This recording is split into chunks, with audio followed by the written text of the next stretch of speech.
Hey guys, welcome and welcome back to my channel. If you're new here, I'm Navya. I did my A-levels a year ago and I'm currently studying psychology at uni. In this video, I'm going to talk about what A-level psychology was like, my experience, and just general information about the A-level before you choose it. Before we get into it, I have been inconsistently posting on YouTube for 9 months, but I intend to reach 1k at least by the end of this year. So I would really appreciate it if you guys would consider subscribing and watching out for future videos.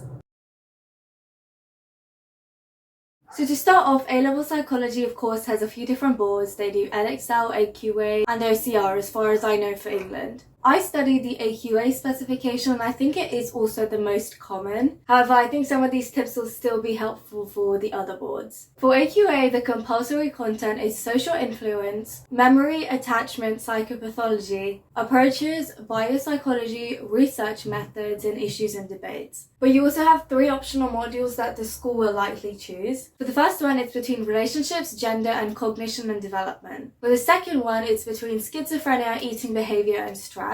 And for the third one, it's between aggression, forensic psychology, and addiction. My options were relationships, schizophrenia, and forensic psychology, and I love those options. Also, sometimes a lot of people don't realize that these choices are actually in your control. Although the school chooses to teach only one of them, if you really want to choose one of the others, you could just self-study it and then write that in the exam. But of course, that's like way harder. A-level psychology is known to be an essay-based subject, and I do agree there is a lot of writing involved, so be prepared to have to write really fast and a lot under timed conditions. It's important to note that psychology is actually way more scientific than people expect. It's not just about opinions and discussions, you'll also be learning about research methods, which can include experimental design, statistical analysis, and writing answers that sound like mini science papers. There is actual math, like percentages, correlations, and significance testing. However, this is very minimal in my opinion and isn't difficult maths at all. If you're allergic to numbers, don't panic, but definitely be ready to deal with data. Research methods may seem very difficult to begin with, but once you actually understand it, it becomes one of the easiest ones because of how objective it is.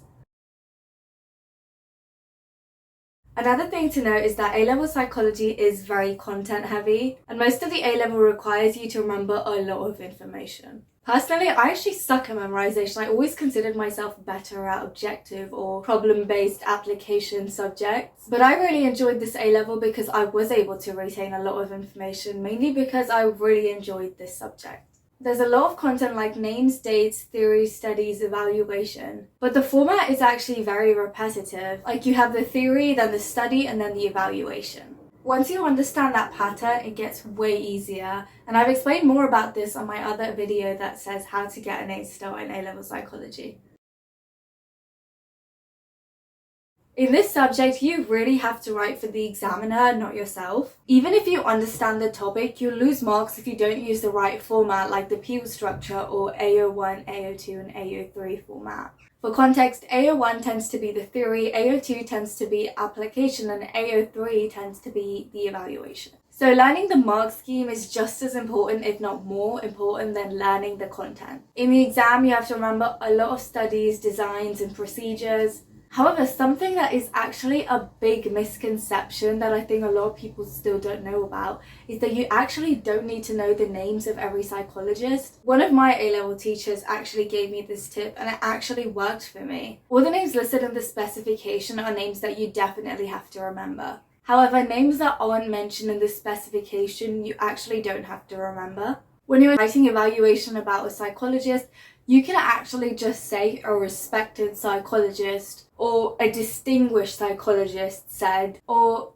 a famous psychologist conducted the study, if you're not able to remember the actual name of the psychologist who did it. I'm pretty sure I did this in some places, at least for my exam, so I think it's okay. However, just to be safe, it would be good if you could remember all the names. Now, of course, names on the specification like Maslow or Bandura, you have to remember those names because they can even come up in questions and they expect you to remember those names. I guess what I'm trying to say is you don't have to remember the names for all the evaluation points that you have planned to write about. But it would also be great if you could still remember them.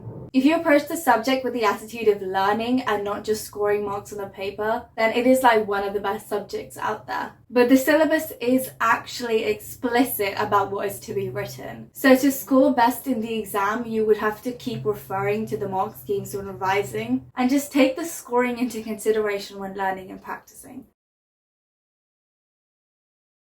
A-level psychology might be difficult at the start. There's new vocabulary, long paragraphs, and the evaluation might be confusing sometimes. But around halfway through, things just click and you start recognizing patterns and linking topics. It is also very important to note that this subject doesn't actually require any foundation at GCSE. Everyone starts from scratch, and unlike a subject like maths, you wouldn't need too much prior knowledge. So just stick with it. The second year is usually way more manageable once you nail the structure and exam style.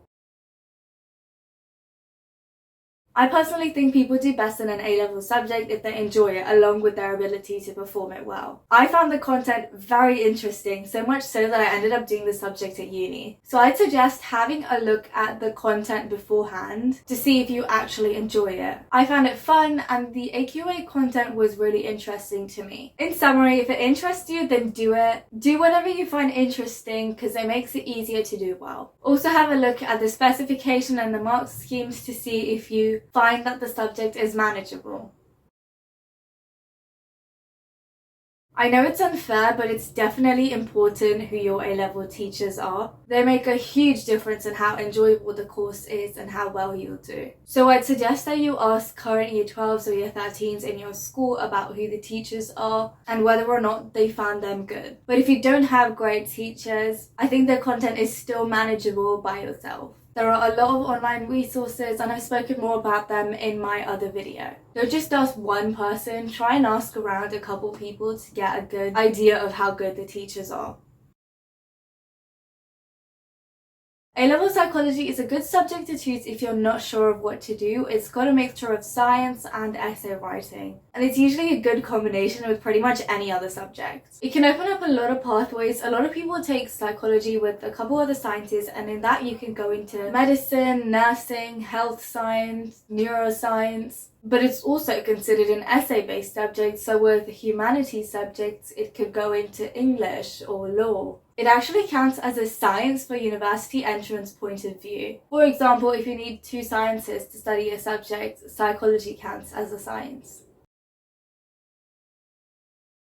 Now this question is obviously a very subjective question to be able to answer. The pass rate for A-level psychology is 96%, and although a number of people achieve A-star or A grades in psychology, it's actually lesser than most subjects, which I found quite shocking.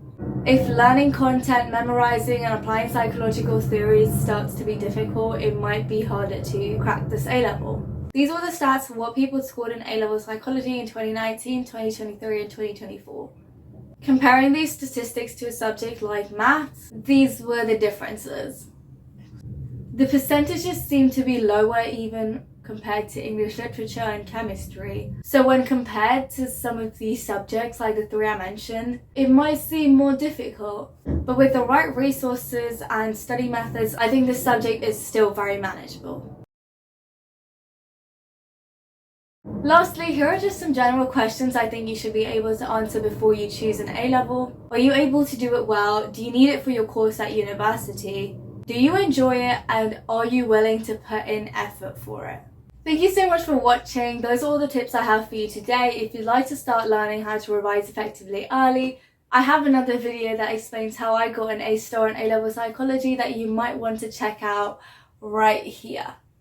And I will see you next time. Bye!